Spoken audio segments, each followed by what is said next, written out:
Hi everyone, this is Sudeshna from the Abundant Psyche, and you are listening to the Not So Corporate podcast. Here we talk about the not so corporate things that we corporate entrepreneurs end up doing within and outside our corporate lives. We are covering a slightly different topic today: career moves and progression.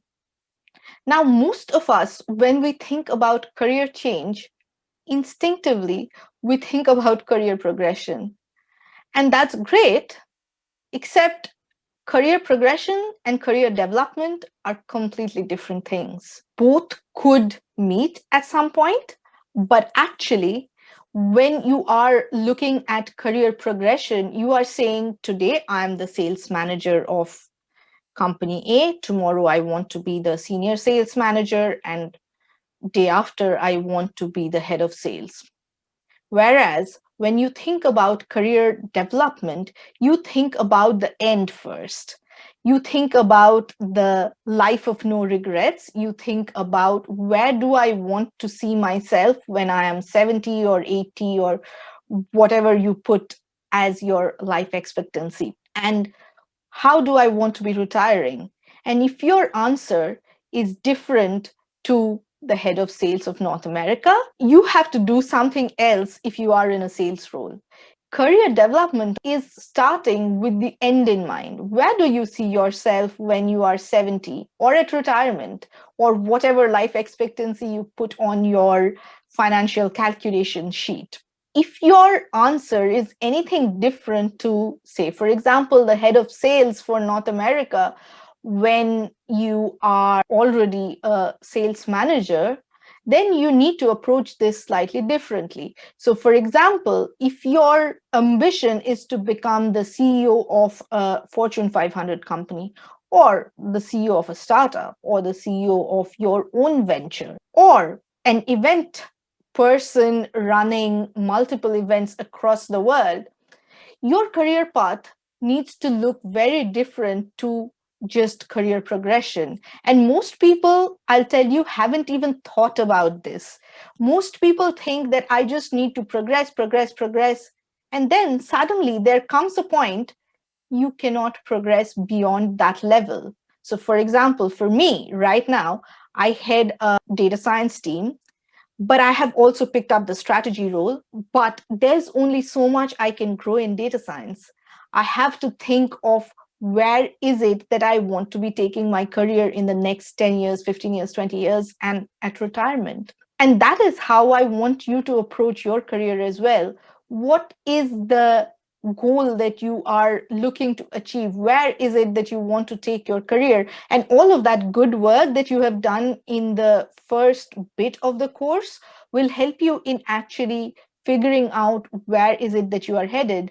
Do you want to go into banking, or do you want to go into food, or do you want to go into cosmetics or fashion or electronics or tech?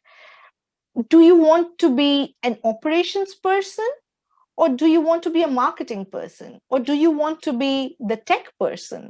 Do you see yourself more as a leader of people, or do you see yourself as more of a specialist? All of these questions are super important to answer. And then you also need to be thinking about, how is your career development plan reflecting on your financial plan and your impact and vision. You have a plan for your vision, achieving your legacy.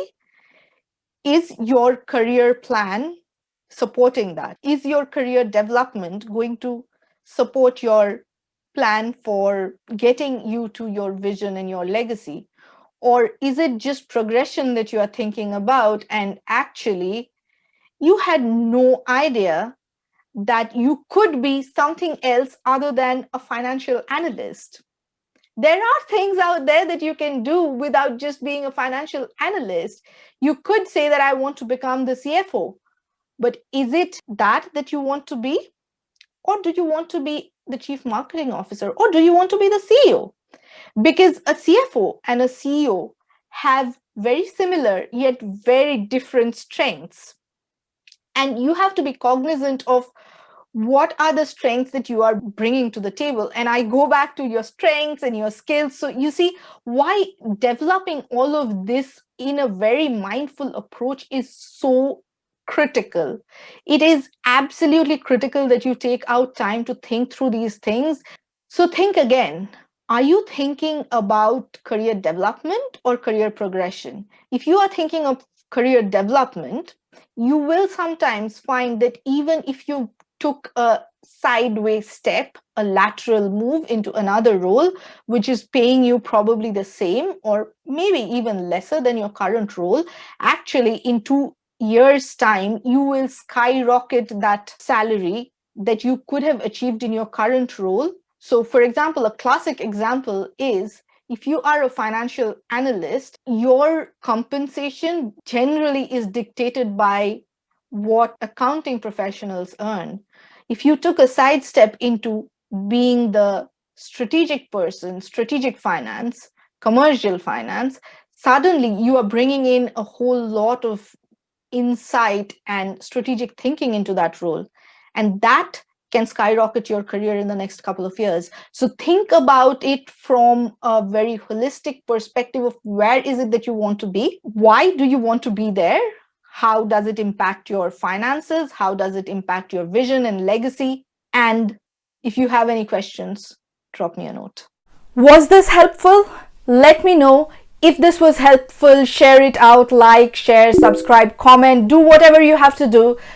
Tell your friends to check out the content here because I think it's pretty great.